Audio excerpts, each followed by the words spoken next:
Statesman Nation, we're here with Coach Todd Hafner as we preview the Week 6 game. We're going into Evangel, likely the toughest game of the year, Coach. Oh, no question, yeah. Coming off a disappointing effort last week against Central Methodist. This is, I think we're now to the point of must kind of win games. I mean, we really can't afford to lose anymore. Right.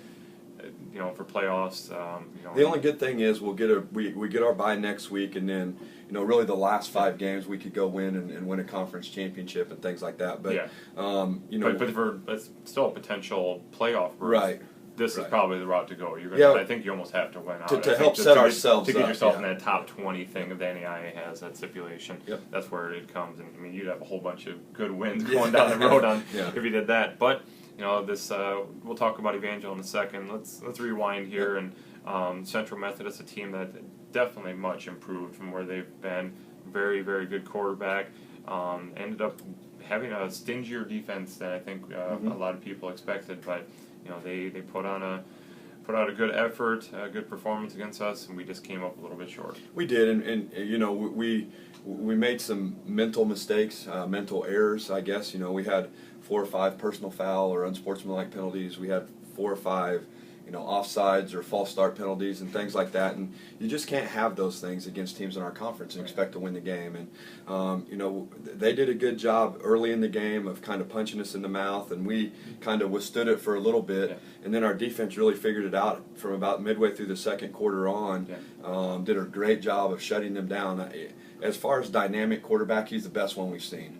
And so they did a good job early on of hitting us deep and did some things. We made a couple of adjustments defensively. Clayton and Trevor did a really nice job of making the adjustments and really did a good job shutting them down. And at that point in time, unfortunately, they kind of figured it out too, and we had some errors, and we didn't turn the ball over, but we didn't have very good field position. First of all, they kept pinning us down, and we just couldn't find a way to put together a drive. And so, in the end, we had the 2-minute that we almost got ourselves in a situation to win the game, but we just didn't get it done, and it's unfortunate, but right now we've moved on, and hopefully we can go play a good game this weekend and beat a really good football team. Right, definitely. Going into Evangel now, again, a team that 5-0, 8th in the nation. They're having a stellar season, probably one of the best that they've ever had in their program's history, and coming in with a ton of confidence, and snuck one out against Culver Stockton over the weekend. But it's going to be, potentially, it could be a game where whoever scores first wins. Because both defenses are that stout. Then again, it just depends. That's why you play the game. You don't know, but it comes in as a very defensive against defense, matchup. And I guess tell us about the Crusaders. Well, offensively, they're very methodical. They try and get you with a lot of window dressing. They run a lot of the same plays, but they'll shift and motion and then reshift and then snap the ball with 1 second on the play clock and things like that. And so they're very, very disciplined in what they do, very well coached, and they don't beat themselves, and that's that's the big thing for us right now is we have to go out mentally and not beat ourselves. We can't have the unfortunate penalties and the mental penalties and things that we call them and expect to win the game. Discipline, self-control, and don't turn the ball. Those are huge because they're not going to do those things. Right. They're not going to beat themselves with penalties and things like that. And so it shows up as a defensive game for sure. Yeah. And hopefully we can show up and score some points offensively and put ourselves in a good spot to score enough points to win the game. Right. Talk about their defense again. That is their bread and butter this year. What they've done, they've forced turnovers, a lot of them. I think. Without looking, I don't remember. And but I just know what they've done. Really good too. Special teams being good. Is there a chink in the armor somewhere? You kind of seem like there might be an opening there that we can. Well, I think with what we do offensively, we'll give ourselves an opportunity to create some opportunities.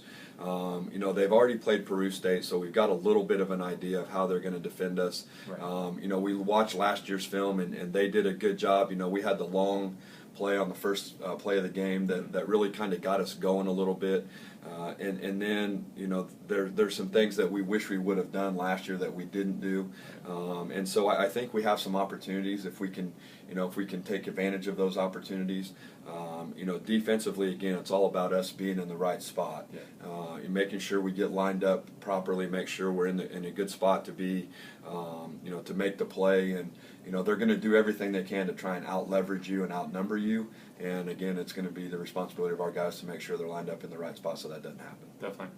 You guys have been on the road for a couple of weeks, and then you've got a bye week next week. So kind of a weird question here, but is it let the horses run this week and let them, if you get banged up, okay, you got a week to whatever, just kind of, and especially coming off last week, maybe work off some aggression there.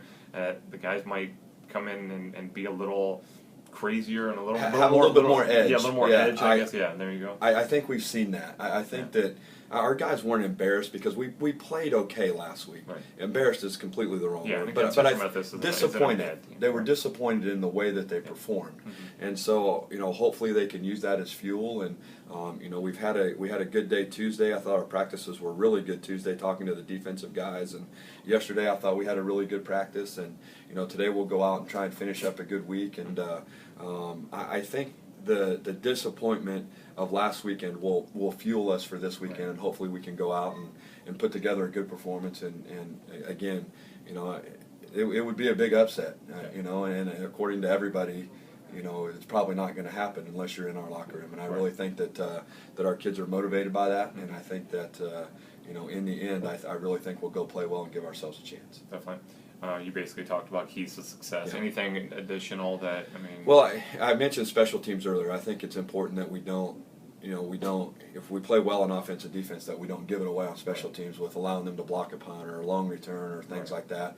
And maybe on our side, maybe create an opportunity, with a long punt return or a block punt or a long kickoff return, or maybe make 2 or 3 field goals to put ourselves in a good spot, But create something on our special teams to give ourselves a little bit added advantage over our offense and defense. Right, definitely.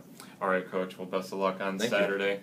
Start time, noon. A little different. It almost feels like a November game. Right. It's early. Normally we don't have the noon start, but Yeah. noon start, again, in Lacey Complex Stadium. So check out the Statesman if you can.